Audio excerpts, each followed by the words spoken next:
स्वर्ग मिलेगा या नर्क। खुश रहने का यह मतलब नहीं है कि सब कुछ ठीक है।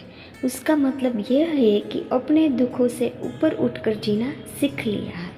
एक बुजुर्ग महिला की मृत्यु हो गई। यमराज उनकी आत्मा को लेने के लिए आए तो बुजुर्ग महिला ने उनसे पूछा कि यमराज, मुझे ये तो बताइए कि आप कहाँ लेकर जा रहे हैं, स्वर्ग में लेकर जा रहे हैं या नर्क में लेकर जा रहे हैं। यमराज मुस्कुराया और कहने लगे कि आपने पूरे जीवन प्रभु की भक्ति की है, प्रभु बड़े प्रसन्न हुए हैं और प्रसन्नता के कारण आपको प्रभु के धाम बुलाया गया है। तो हम आपको ना तो स्वर्ग ले जाएंगे ना तो नर्क ले जाएंगे, हम आपको सीधा प्रभु के धाम ले जाएंगे।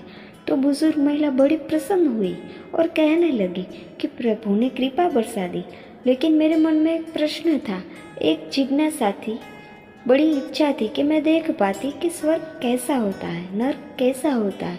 क्योंकि यहाँ पर सुना था कि जब भी किसी की जान जाती है, मृत्यु होती है, तो या तो वो स्वर्ग में जाता है या तो वो नर्क में जाता है।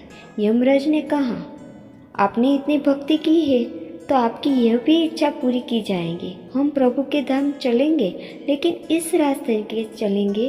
पहला नर्क आएगा, आपको दिखाएंगे, फिर आपको स्वर्ग दिखाएंगे और फिर जो है वो प्रभु के धाम ले जाएंगे। माताजी बड़ी प्रसन्न हुई कि ठीक है। सबसे पहला नर्क आया। वहाँ पर लोग चिल्ला रहे थे, चीख रहे थे, रो रहे थे। बहुत गम का माहौल था, दुख का माहौल था, एक भय का वातावरण बना हुआ था। माताजी ने चारों तरफ देखा तो बीच में एक बर्तन था जो ऊंचाई पर लटका हुआ था, 100 फीट की ऊंचाई पर लटका हुआ था। साथ में बड़ी चम्मच भी थी, वो भी लटकी हुई। तब माताजी ने किसी से पूछा कि इतना रो क्यों रहे हो, क्यों परेशान हो, इस बर्तन में क्या है। तभी किसी में से एक ने बताया, इसमें स्वादिष्ट खीर बनी है, लेकिन हम खा नहीं पा रहे हैं और रो इसलिए रहे हैं क्योंकि हम भूखे हैं। बहुत दिन पहले कुछ खाया था, तब से अब तक दर्द में है। भूख के मारे प्राण निकले जा रहे हैं, प्राण जाते नहीं और ये पीड़ा खत्म नहीं हो रही। बुजुर्ग महिला ने कुछ लोगों से और पूछा, उन्होंने भी यही जवाब दिया कि क्या करें, बर्तन इतनी ऊंचाई पर है, कैसे पहुंचेंगे वहां तक, आप ही बताओ। बुजुर्ग महिला वहां से चल दी कि चलो एक बार अब स्वर्ग देख लेते हैं। वहां पहुंचती है। जब स्वर्ग की तरफ गई तो वहां की आवाज़ आ रही थी, खुशनुमा का माहौल था, हंसी मजाक चल रहा था, लोग बड़े प्रसन्न थे। उन माताजी ने फिर से चारों तरफ देखा तो उन्हें दिखाई दिया कि बीच में ठीक वैसा ही सीन था जैसे नर्क में था। बीच में वैसा ही बर्तन लटका हुआ था 100 फीट की ऊंचाई पर जो नर्क में था। साथ में बड़ा चम्मच भी लटका हुआ था। उसके साथ में निकले कि लोगों से बड़े प्रसन्न थे। माताजी ने किसी एक से पूछा, बताइए इतनी ऊपर जो है बर्तन लटका हुआ, उसमें क्या बड़ी अच्छी महक आ रही है, क्या है इसमें। तब एक ने बताया कि माताजी इसमें खीर बनी हुई है, तो आप लोग कहाँ से वहाँ लेने जाते हो। सेम सिचुएशन है दोनों तरफ, माताजी ने कहा।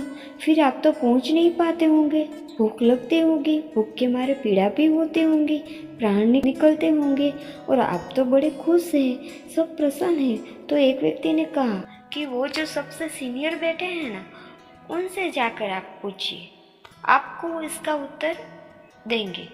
तो उन सब में से जो सीनियर थे उनके पास माताजी गई और कहने लगी कि आप ही बताइए, ये मेरे मन के अंदर जिज्ञासा है कि कैसे जो है आप बर्तन तक पहुंचते हैं, कैसे सबको जो है प्रसाद मिल जाता है, भूख मिट जाती है। भूख तो लगती होगी ना, इतना ऊपर बर्तन लटका हुआ कैसे पहुंचोगे।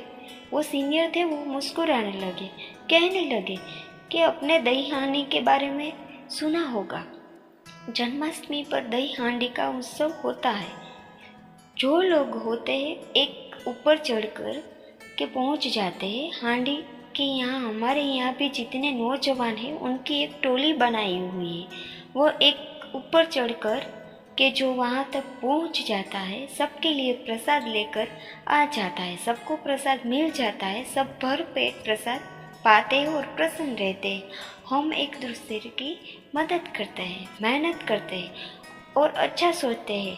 तभी ये विचार आया है कि वहाँ तक जाया जा सकता है। बस सब खुश होकर जीते हैं। माताजी को समझ में आ गया कि प्रभु ने दोनों के लिए परिस्थितियाँ एक जैसी ही रखी, लेकिन हमने अपने कर्मों से ही कोई स्वर्ग का सुख भोग रहा है और कोई नरक का सुख भोग रहा है था।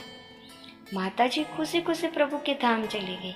बड़ी छोटी सी कहानी है, लेकिन जिसका सार यह सिखाता है कि सिचुएशन सेम रहेगी, लेकिन आप कैसे रिएक्ट करते हैं, आपका रिएक्शन क्या होता है, आप कितनी मेहनत करते हैं, आप कितनी मदद करते हैं दूसरों की, आप कितना अच्छा सोचते हैं, वो आपकी लाइफ बनती चली जाएगी। वो स्वर्ग वाली भी हो सकती है, नर्क वाली भी हो सकती है, और प्रभु के लिए भी हम सब बच्चे एक समान ही तो है। उन्होंने सबको एक जैसी ही सिचुएशन दी है। किसी की परिस्थितियाँ जो है उसको देखकर कोई रोने लगता है, कोई उसी में अवसर निकल लेता है, अपने जीवन को बदल देता है। तो जब भी आपके हालात विपरीत हो तो उनको कोसना बंद कीजिए, हालातों के बदलना शुरू कीजिए।